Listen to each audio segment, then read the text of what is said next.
Perang dagang antara Tiongkok, Cina, dan Amerika Serikat yang memanas sejak 2018 memiliki dampak yang luas, baik terhadap kedua negara itu sendiri maupun terhadap ekonomi global. Berikut adalah ringkasan dampaknya. Dampak bagi Tiongkok: penurunan ekspor ke Amerika Serikat. Tarif tinggi dari Amerika Serikat membuat produk Cina lebih mahal dan kurang kompetitif di pasar Amerika. Dampak bagi Tiongkok: penurunan ekspor ke Amerika Serikat. Tarif tinggi dari Amerika Serikat membuat produk Cina lebih mahal dan kurang kompetitif di pasar Amerika. Diversifikasi pasar Cina mulai mencari pasar alternatif seperti Asia Tenggara, Afrika, dan Eropa untuk mengurangi ketergantungan pada Amerika.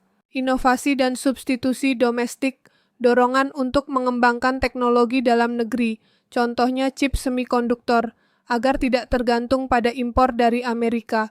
Dampak bagi Amerika Serikat: harga konsumen naik. Tarif terhadap barang impor Cina menyebabkan harga barang, seperti elektronik, pakaian, dan lainnya naik bagi konsumen. Tekanan pada petani dan produsen.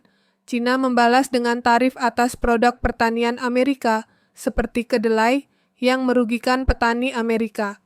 Gangguan rantai pasok. Banyak perusahaan Amerika Serikat yang tergantung pada komponen dari Cina mengalami gangguan. Perpindahan produksi. Beberapa perusahaan memindahkan produksi ke negara ketiga seperti Vietnam atau Meksiko untuk menghindari tarif. Dampak global: ketidakpastian. Pasar, perang dagang menimbulkan ketidakpastian bagi investor dan pasar finansial global. Rantai pasok terganggu. Negara-negara yang tergabung dalam rantai pasok global ikut terdampak, terutama negara manufaktur Asia. Reorientasi ekonomi global. Muncul dorongan untuk membentuk blok ekonomi baru dan memperkuat kerjasama antar negara non-Amerika zat non-Cina. Pelemahan perdagangan dunia. IMF dan WTO mencatat penurunan pertumbuhan perdagangan global selama periode perang dagang berlangsung. Dampak perang dagang antara Cina dan Amerika berdasarkan sektor teknologi, pertanian, dan manufaktur. 1.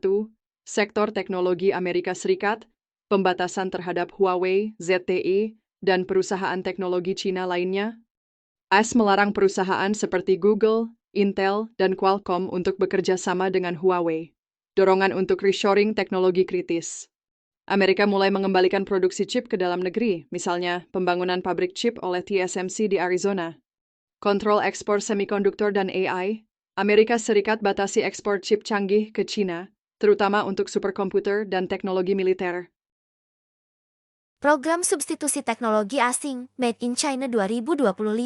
Tujuan: mengurangi ketergantungan pada teknologi Amerika. Investasi besar-besaran di sektor chip dan AI.